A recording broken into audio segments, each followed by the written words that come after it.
Bonjour, bienvenue sur Innovecteur, le podcast qui partage toutes les pratiques du management de l'innovation. L'objectif d'Innovecteur est de diffuser tous les meilleurs conseils sur les thèmes de l'innovation, de la créativité et de l'entrepreneuriat par le biais de nombreux articles et interviews. Si vous avez des questions ou si vous souhaitez en savoir plus, contactez-nous via le site innovecteur.com. Nous nous ferons un plaisir de vous répondre. Si vous appréciez ce podcast, merci de le partager autour de vous. Très bonne écoute. Alors bonjour, aujourd'hui nous avons la chance d'accueillir Julia Dallest. Julia est responsable des opérations et des partenariats de l'association Open Geneva et elle est également responsable de la communication. Elle est la coordinatrice du festival d'innovation ouverte Open Geneva et elle organise donc des événements d'innovation et des hackathons. Et donc elle est parfaitement légitime pour nous parler d'innovation. Julia, bonjour. Bonjour. Est-ce que tu peux, pour démarrer, nous présenter Open Geneva et puis ton rôle en particulier ? Ok, très bien. Alors Open Geneva, c'est une association à but non lucratif qui a pour mission de promouvoir et stimuler l'innovation ouverte dans le Grand Genève en rassemblant une communauté de environ 2500 innovateurs et innovatrices, en faisant vivre leurs idées, en communiquant sur leurs projets, en soutenant leur développement. Open Geneva soutient l'innovation inclusive pour toutes et favorise l'élaboration et l'accélération de solutions concrètes pour améliorer le quotidien et la vie en société. Donc moi, j'ai rejoint cette association il y a 2 ans maintenant et j'organise toutes les opérations, toutes les activités de l'association, que ce soit l'organisation de hackathons, la coordination de cette communauté, la relation avec les partenaires qui sont essentiels à la vie de Open Geneva et avec tout ça, et aussi la gestion des bénévoles qui sont une ressource importante pour l'association. Ok, cette année, tu peux nous donner quelques exemples d'événements forts, de hackathons particuliers que vous avez pu organiser un petit peu pour servir d'illustration ? Oui, cette année, c'était une année particulière. Chaque année, on organise un festival d'innovation ouverte en mars qui réunit tous ceux qui souhaitent organiser un événement d'innovation, hackathon, workshop. Et suite à l'annulation du festival en mars dernier, on a dû se réadapter et puis finalement aller sur cette nouvelle compétence qui est la digitalisation de l'innovation. Et on a pu développer des outils et mettre en place de nouveaux processus pour organiser des hackathons 100% digital. Donc, on a organisé un hackathon en juin sur le thème de la résilience avec le canton État de Genève pour essayer de trouver des solutions innovantes pour sortir de cette crise. Et également en novembre, un hackathon 100% digital et international sur le thème de la finance durable. Donc, cette année, finalement, on n'a pas cessé d'organiser des hackathons. Et au contraire, on a organisé de nouveaux hackathons en ligne. Et finalement, ça nous a ouvert de nouvelles opportunités en termes d'activités, de partenariats et d'animation de la communauté. Ok. Alors, on va rentrer un petit peu plus dans le vif du sujet de ce que c'est qu'un hackathon et comment ça se passe. Est-ce que toi, alors déjà en quelques mots, tu peux nous définir ce que c'est qu'un hackathon ? Bien sûr, un hackathon, c'est un moment d'intelligence collective de quelques dizaines d'heures dont le but est de développer des solutions pratiques à des problèmes concrets. De nos jours, la plupart des organisations reconnaissent que les interactions sociales, la co-création, la mise en commun d'idées, de savoir sont la clé pour faire des innovations technologiques, des innovations économiques et sociales. Et donc, c'est ce moment particulier qu'est le hackathon. En pratique, comment ça se déroule ? Qu'est-ce qu'un observateur en verrait ? Alors, on verrait des personnes qui ne se connaissent pas, qui viennent de milieux différents, avec des profils, des compétences variées et complémentaires, qui ont un intérêt à travailler sur un sujet commun et qui décident pendant un temps donné de se réunir et de collaborer pour essayer d'aller trouver des pistes de solutions au problème qui est posé autour de la table. Et donc, on verrait des personnes qui, au début, sont assez timides, qui se taillent, voilà, qui débutent des échanges autour d'une question assez large et qui, au bout de 24 heures, dans l'idéal, arrivent à une bribe de solution, un projet assez concret et pragmatique qui présente au reste du groupe et qui les a stimulés pendant toute la durée de l'événement. D'accord. Tu voulais rajouter quelque chose ? Non, oui, je peux rajouter que pour qu'un hackathon soit un moment de co-création réussi, il faut qu'il soit vraiment orienté sur des solutions pragmatiques. Le hackathon n'est pas un moment de brainstorming simple. Il faut que ce soit un espace de solutions assez large, car si la solution est trop évidente, alors le mode projet est plus approprié. Si la question elle est subtile et elle nécessite une équipe pluridisciplinaire, alors le hackathon sera efficace et permettra de mettre en place cet environnement fertile à la construction de use cases solides, d'équipes soudées qui vont permettre de développer des produits robustes, voire de start-up. Donc, il est essentiel qu'il y ait cet espace vraiment on appelle ça une safe place, pour vraiment qu'il y ait un espace horizontal, sans jugement, vraiment de libre expression, et également que ce soit des participants aux expertises et cultures variées qui se rencontrent et qui travaillent ensemble pour relever des défis. Et donc, c'est un environnement qui est informel, mais très intense, qui va faire que ce hackathon sera un moment particulier, qui va créer des liens sociaux forts, pendant lequel les participants vont apprendre et contribuer collectivement, et dans lequel ils seront fiers en fait d'avoir innové et d'avoir réussi ensemble. Ok, alors il y a un des points sur lesquels je voudrais bien t'entendre. Tu as parlé finalement de la formulation du challenge en fait, la formulation de la question, de la problématique, de la thématique. Si on prend l'exemple là du hackathon sur la finance durable que vous avez organisé donc dernièrement en 2020, à partir d'une thématique très large comme celle de la finance durable, comment est-ce que vous avez travaillé avec les donneurs d'ordre pour définir des thématiques un petit peu plus, alors à la fois plus ciblées, mais qui restent à la fois ambitieuses et qui restent justement très ouvertes pour permettre à toute la créativité de s'exprimer? Alors en effet, la définition des challenges, c'est un moment assez crucial quand on organise un hackathon. Il y a plusieurs façons de procéder et nous, on aime bien mixer les différents formats. C'est-à-dire, on va en général lancer un appel à projet pour aussi aller chercher une communauté qu'on n'a pas forcément sous la main, mais qui peut être intéressée par le sujet et qui peut, par exemple, des startups ou des organisations qui travaillent sur ce sujet de la finance durable, en l'occurrence, et qui souhaitaient adresser leur projet qui, en général, en construction et sur lequel ils avaient besoin de challenge, vraiment d'être un peu bousculés ou d'avoir des nouvelles perspectives, des nouvelles idées pour avancer plus rapidement vers une solution intéressante.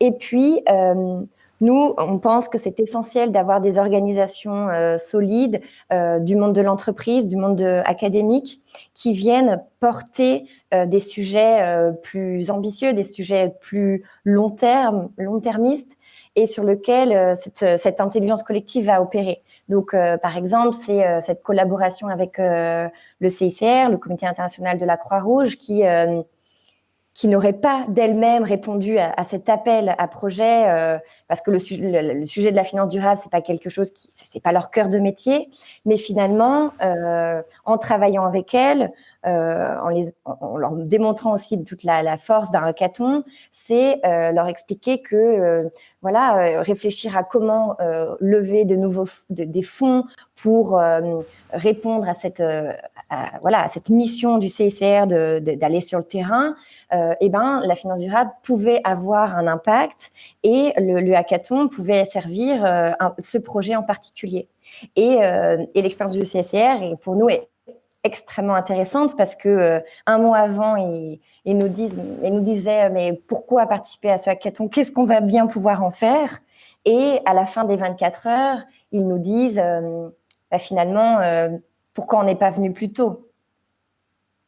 parce qu'on est allé tellement plus vite sur ce projet. C'était génial de pouvoir parler à une cible différente, toucher un public qu'on n'a pas sous la main, aussi d'une certaine manière moderniser l'image du CSR et puis repartir avec presque l'équivalent de 3 mois de projet en 24 heures.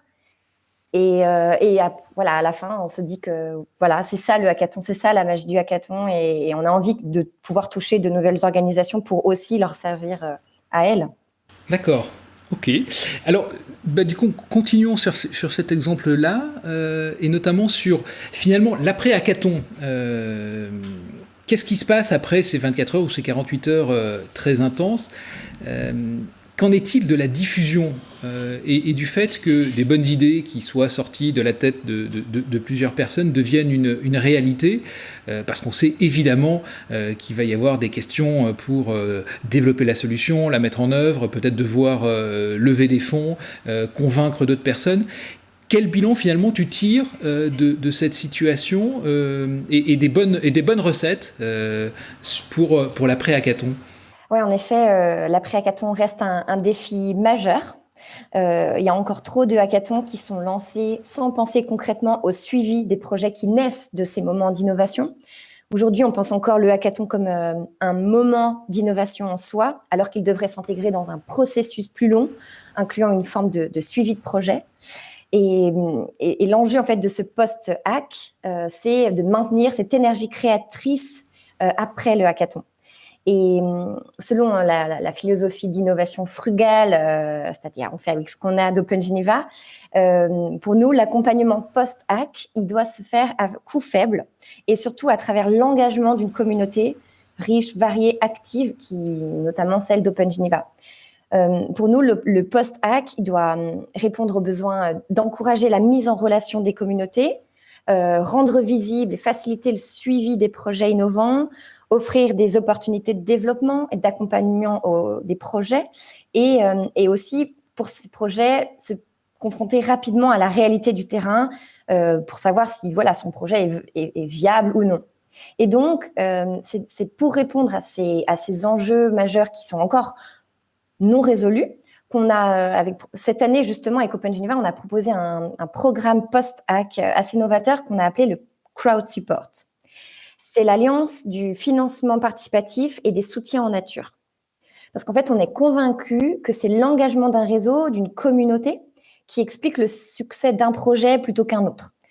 Nombreuses sont les personnes qui aimeraient en fait apporter leur contribution, du temps, des conseils, des contacts, du matériel ou du financement à des projets ou à des idées auxquelles elles croient. Et donc, on a lancé cette plateforme de crowd support après le hackathon Résilience de juin 2020. Et ça a permis à notamment 3 projets de se lancer dans une campagne de crowd support, du coup de faire parler de leur projet, d'aller chercher une communauté, d'engager une communauté, également de lever des fonds, du financement participatif. Et il y a un projet notamment qui a réussi cette campagne, qui a levé plus de 7500 francs, qui a engagé une communauté de 200 personnes, vraiment motivées, et du coup qui va assurer finalement leur lancement du projet sur le terrain, sur le marché, et du coup, pour nous c'est un vrai succès. Et puis du coup, ce projet-là s'est constitué en start-up et ça va être la première start-up spin-off d'Open Geneva. Donc, on est très fiers. Et pour la petite anecdote, faut savoir que ce sont des personnes qui ne se connaissaient pas, qui se sont rencontrées la première fois sur Zoom à travers le hackathon 100% digital et qui aujourd'hui sont devenus associés et ne se lâchent plus d'une certaine manière. Donc, comme quoi, les interactions sociales, même à distance, ça peut donner naissance à de beaux projets, des projets concrets et suffisamment matures pour aller devenir demain une start-up. D'accord. Alors, je rebondis sur cet exemple-là et autant parler maintenant de tout ce qui est justement événement à distance, puisque cette année 2020, ça a évidemment été l'émergence de toutes les solutions de collaboration à distance. Et ça a été le cas, si j'ai bien compris, aussi pour Open Geneva. toi, quel est ton regard et ton analyse? Finalement, quelles sont les grandes différences entre un hackathon physique où les gens passent 2 jours ensemble, presque les uns sur les autres, parfois à dormir sur place, et puis ces hackathons là beaucoup plus virtuels où chacun est chez soi, à distance, et où finalement les modes de communication sont plus réduits puisque ça va se passer essentiellement à travers une caméra et quelques outils. Finalement, toi, quelle est ton analyse? Est-ce qu'il y a des usages pour l'un et pour l'autre, des recommandations particulières? Et puis, est-ce que demain, finalement, la solution, ce ne sera pas de l'hybridation à la fois du physique et puis du digital? Ok, alors le Covid-19 en effet a été une excellente occasion pour Open Geneva de continuer à digitaliser ses opérations et les expériences offertes en ligne à notre communauté. Et c'est vrai que la première chose qu'on a constatée, évidemment, c'est que en fait, en ligne, on a pu continuer à offrir un environnement bienveillant, cosy, efficace, à environ 30% de coûts opérationnels en moins qu'un hackathon en présentiel. Donc ça, c'est un point déjà qui est non négligeable quand on organise un événement. Les coûts sont induits et là, on a pu du coup consacrer ces 30% non utiles au catering, Securitas et j'en passe, à vraiment développement d'outils digitaux, nouveaux formats d'animation, d'interaction sociale. Et ça, c'est vrai que c'était une très grande opportunité. Une des choses aussi qu'on a constatées, évidemment, c'est que à coût quasiment constant, on a pu finalement dépasser les frontières et mobiliser beaucoup plus de personnes. Et ça, c'est évidemment une très belle opportunité pour l'innovation verte, pour le hackathon finance durable. On a pu aller chercher des participants à Bogota, à Singapour, au Ghana, à Chicago, Moscou et autres. Et nous étions à Genève dans nos salons. Et voilà, en termes aussi de cohérence par rapport au sujet, ça fait sens de mobiliser une communauté internationale, mais sans les coûts écologiques de déplacement. Forcément, ça, c'est quelque chose de très important par rapport à l'organisation de ce type d'événement. Après, moi, je trouve qu'il y a aussi plein de nouvelles opportunités en termes de lien social, en termes d'interaction sociale. Finalement, les personnes, il y a une flexibilité de connexion quand on participe à ce type d'événement qui est très bienveillante et qui permet en fait de se sentir vraiment à l'aise. Quand on se retrouve physiquement dans un espace où il fait pas forcément chaud, on est autour d'une table de personnes qu'on ne connaît pas, forcément il y a ce côté un peu difficile à rentrer en communication, à se sentir à l'aise, à pouvoir prendre sa place. En ligne, c'est beaucoup plus facile parce que potentiellement, là, on le voit pas, mais peut-être que je suis en pyjama avec mes bons chaussons. Et en fait, je suis à l'aise. Je suis chez moi, je suis dans un environnement qui est sécure. Et du coup, je suis plus facilement dans le partage parce que je suis bien. Et ça joue. Et puis, si jamais je dois aller chercher mes enfants à 17h et que pendant 1 heure, je peux plus être là, je m'en vais, mais les choses continuent. Et puis, il y a cette facilité du travail asynchrone qui est évidemment une très bonne chose. En fait, c'est pas parce que je suis pas là que les choses ne peuvent pas avancer. Le projet avance, le groupe se mobilise, et puis voilà. Je pense que ça, c'est un très très gros avantage des événements en ligne. Et du coup, nous, on l'a vu par rapport au hackathon, on a pu mobiliser des collaborateurs qui ne seraient jamais venus à un événement en présentiel. Et du coup, en termes de qualité de participation, on est gagnant. Et puis, pour moi, il n'y a pas forcément de sujet qui s'y prête plus ou moins. Après, le principe du hackathon, c'est on vient parce qu'on est motivé par le sujet. Donc, que ce soit un format présentiel ou en ligne, c'est le sujet qui va motiver la participation. Et à partir de là, moi, je pense que tous les sujets, tous les événements peuvent s'y prêter. Et tous ceux qui sont réticents à oui, mais l'aspect vraiment lien social, interaction sociale, je pense que le hackathon en ligne montre que, en fait, non, quand on a envie, quand on est motivé, et étant donné maintenant les outils digitaux et collaboratifs qui existent, c'est devenu simple, beaucoup plus simple.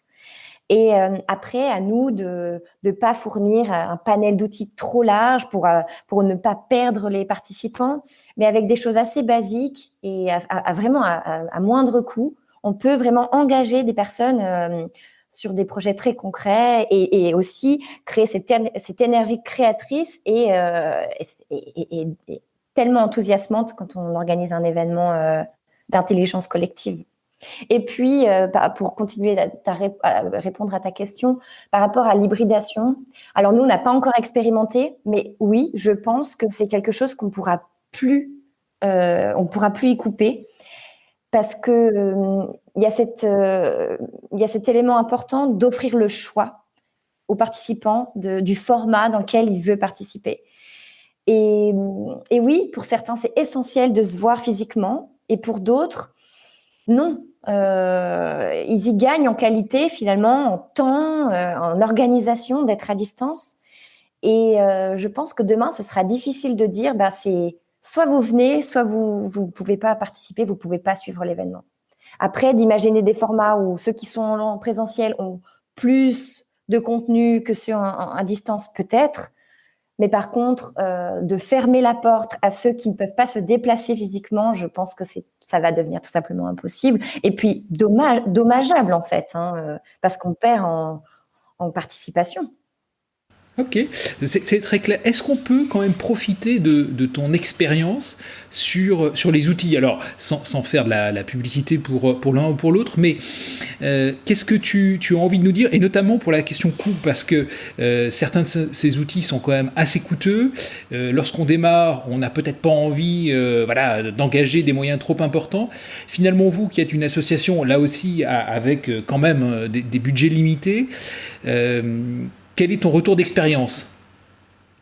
Alors, l'innovation frugale, c'est vraiment la best practice. C'est en fait, avant d'acheter les licences, déjà utiliser les versions free de tous les outils, parce qu'en fait, il y a déjà beaucoup de choses, beaucoup de fonctionnalités. Par exemple, nous, pour gérer les hackathons, on utilise Slack.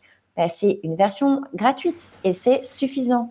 Évidemment, on a investi dans une licence Zoom, mais une licence Zoom standard et ça suffit bien. Et s'il y a beaucoup de monde qui se connecte, il suffit de streamer sur les réseaux sociaux et les gens vont sur les réseaux sociaux qui sont accessibles partout ou sur YouTube.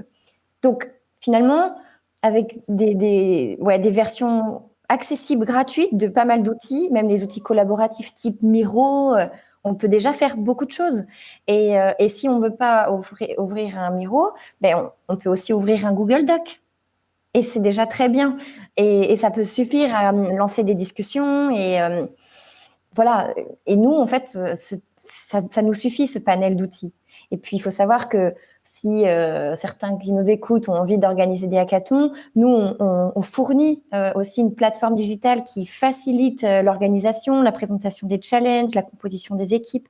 Et ça, c'est une plateforme, la Sparkboard, qu'on a développée pour Open Geneva et qu'on met gratuitement à disposition de notre communauté. Donc, finalement, avec les outils à disposition et les outils gratuits, on s'en sort. On s'en sort même très bien. Ok. Vous avez accueilli jusqu'à quel nombre de participants, le nombre maxi comme ça à distance? Là, en novembre, on était 130. En général, nous, quand on organise un gros hackathon physique, c'est 80. Là, on peut facilement ouvrir. Et puis, je vais organiser un hackathon en digital, en mars. Et puis là, ce sera plutôt autour de 150 personnes. Après, je pense qu'il y a une histoire de nombre critique non plus, d'équipe à pas dépasser. Ça ne devient pas un forum. Il faut quand même que ça reste à taille humaine pour que les personnes puissent avoir l'occasion, pourquoi pas, d'échanger avec toutes les autres équipes. Et donc, évidemment, il y a plus ces contraintes de mur et c'est très bien. Mais on n'a pas le souhait d'organiser des hackathons avec 1000 personnes. C'est pas l'idée. Ok. Continuons encore sur les hackathons et ce qu'ils produisent. Là, on a quand même beaucoup parlé de l'animation et puis du post-hackathon.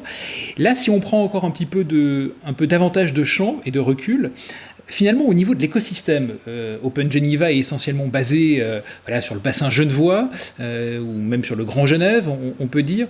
Qu'est-ce que finalement, en termes de collaboration, en termes, entre l'université, le monde académique, le monde des entreprises, et puis peut-être des participants qui n'appartiennent à aucun de ces ensembles-là, quel est, toi, ton regard sur l'évolution ? Qu'est-ce qu'Open Geneva a réussi à faire évoluer, à faire avancer ? Et puis, quelles sont les autres, les dernières marges de progrès encore à réaliser ? Alors, je pense que la plus grande valeur ajoutée d'Open Geneva, ça a été de faire évoluer la culture de l'innovation.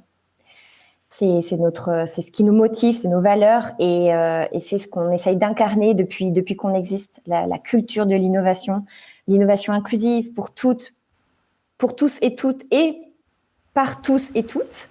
Voilà, cet aspect démocratique, cette approche bottom-up très agile, cette innovation frugale qui permet en fait d'insuffler un esprit nouveau dans l'écosystème d'innovation et il y a beaucoup de partenaires qui souhaitent nous rejoindre par rapport à ça, pour cet esprit de l'innovation qu'on a, cette innovation ouverte. Et dans le paysage genevois, oui, on a cherché à développer des collaborations pérennes qui sont en lien avec nos valeurs, qui sont les SDG, les objectifs du développement durable, l'innovation sociale, l'innovation pour la société. Et oui, comme tu le disais, on est aussi sur le Grand Genève, donc pas que le canton de Genève, mais le Grand Genève. Donc on a aussi des collaborations qui sont nées avec la France voisine et c'est super important d'essayer de poursuivre, de renforcer ces collaborations franco-suisses, ces collaborations transfrontalières, parce que ensemble on est plus fort.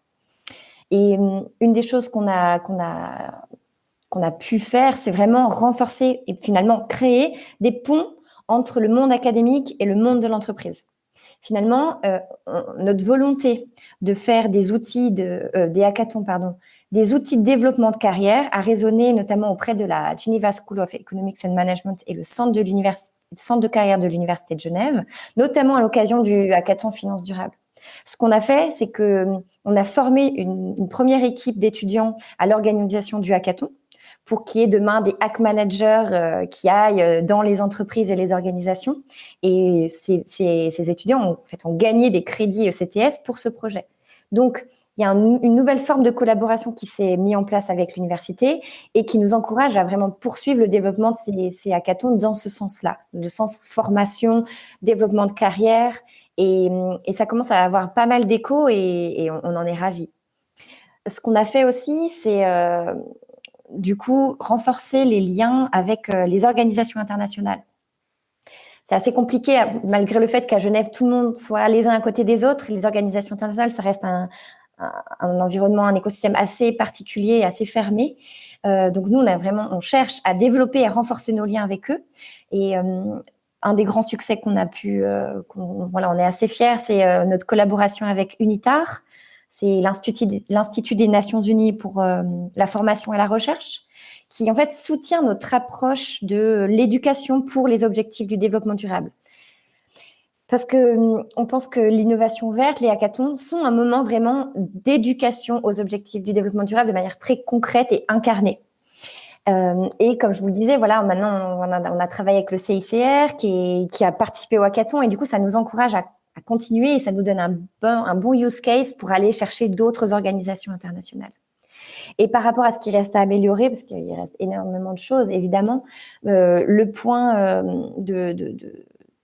avec les entreprises, en fait, la collaboration avec les entreprises, elle est encore assez faible, étonnamment, alors que c'est là où il y a beaucoup de choses qui se passent. Mais finalement, on trouve que les entreprises sont des fois assez frileuses à participer, à s'engager dans ce type d'événement, dans ce type d'approche, en fait, de l'innovation. Et peut-être par manque de compréhension des apports du hackathon ou de savoir comment elle pourrait participer ou apprendre à utiliser ce type d'événement. Et du coup, c'est ce qu'on va vraiment essayer de développer là en mars 2021 à travers le festival d'innovation verte. On voudrait vraiment mieux orienter nos actions sur venez participer à des moments de co-création pour comprendre comment l'innovation verte peut servir votre organisation, peut vous être utile à vous, à votre niveau, et ensuite les engager dans cette démarche de cette culture de l'innovation ouverte. Et donc, on va tester ce nouveau format, cette approche de moment de formation, co-création avec les partenaires, notamment les entreprises, pour qu'à leur tour, elles s'engagent dans des événements d'innovation verte du type hackathon. Super. J'ai encore une petite question, mais là, peut-être, on va parler un petit peu moins d'Open Geneva, mais plus de toi. Toi, tu as eu une formation, notamment en design thinking, et puis j'ai vu aussi que tu avais eu une formation sur les objectifs du développement durable. Sur ces deux sujets, finalement, qu'est-ce que tu retiens de ces formations ? Qu'est-ce qui est le plus utile pour ta pratique aujourd'hui ? Alors, ouais, ça va peut-être être étonnant ce que je vais vous dire, mais moi, ma formation en design thinking, elle a été en effet un socle j'avais l'impression d'être plus armée quand j'allais devoir organiser des hackathons ou des événements d'innovation. Mais finalement, en pratique, je l'ai assez peu mise en œuvre. Parce qu'on apprend en design thinking une méthodologie qui, certes, fonctionne quand on a, en termes d'animation d'équipe, de dynamique, de groupe, qui sont super intéressantes avec les post-it et autres. Mais finalement, au fil des hackathons que j'ai pu organiser, où j'ai testé à chaque fois une nouvelle approche, une nouvelle méthodologie, j'ai l'impression que celle qui fonctionne le mieux, c'est celle qui est la moins structurée.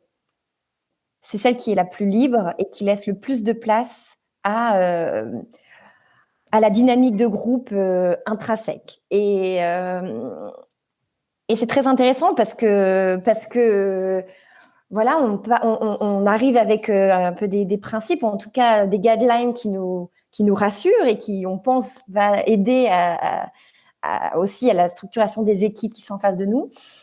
Et finalement, aujourd'hui, je suis vraiment maintenant partisane de laisser faire. Et il y a quelque chose, il y a une interaction naturelle qui est tellement, moi je trouve assez magique en fait, qui est tellement puissante et qui me fait dire que maintenant, notre rôle en tant que coach, ce serait de mettre à disposition cet espace de création, de créativité, et après de laisser opérer. Et de s'assurer que les personnes, aient besoin peut-être de tel ou tel outil, d'avoir eu peut-être un support sur comment mieux utiliser tel ou tel outil. Mais après, vraiment laisser faire. Et si une équipe a besoin de passer 3 heures à brainstormer, alors que dans notre méthodologie, on a l'impression qu'il y a un moment, il faut avancer, il faut synthétiser, il faut passer à l'étape d'après, et ben moi, je dirais laissez-les faire, parce qu'ils ont sûrement besoin de ces 3 heures, et après, pour aller beaucoup plus vite vers le résultat vers lequel on voulait les amener. Donc, voilà, ça, c'est mon retour d'expérience par rapport à ce que j'ai appris et ce que j'ai mis en pratique. Et puis, par rapport à la formation en développement durable, ça, c'était une formation qui était beaucoup plus sur le terrain. J'ai eu la chance, en fait, d'aller en Chine l'année dernière pour aussi aller voir comment ça se passait l'éducation au développement durable, notamment à Beijing, enfin à Pékin, sur l'université de Tsinghua, parce que c'est une collaboration avec l'université de Genève. Et c'est toujours intéressant d'avoir cette approche internationale des objectifs du développement durable, parce qu'on peut vite être pas auto-centré, mais voilà, avec notre perspective, notre regard, évidemment, notre culture. Et alors que les objectifs du développement durable, c'est forcément des grands enjeux sociétaux, environnementaux qui sont locaux et globaux, et pour lequel il faut avoir cette ouverture d'esprit, et il ne faut pas oublier le contexte dans lequel ils s'intègrent pour les autres pays. Et donc, ça a été très, très enrichissant, notamment la découverte de la Chine. Évidemment, c'est super. Quand on parle des objectifs du développement durable, on sait qu'ils ont une place importante à prendre. Et ce que je retiens de cette formation, c'est que l'important, c'est de faire. En fait, on a tous un rôle à jouer en tant que citoyens, citoyennes. On peut être acteur des solutions de demain, du monde dans lequel on a envie de vivre demain, la société qui verra grandir nos enfants. Et c'est ça l'objectif, c'est ça les objectifs du développement durable, c'est de rendre chacun acteur.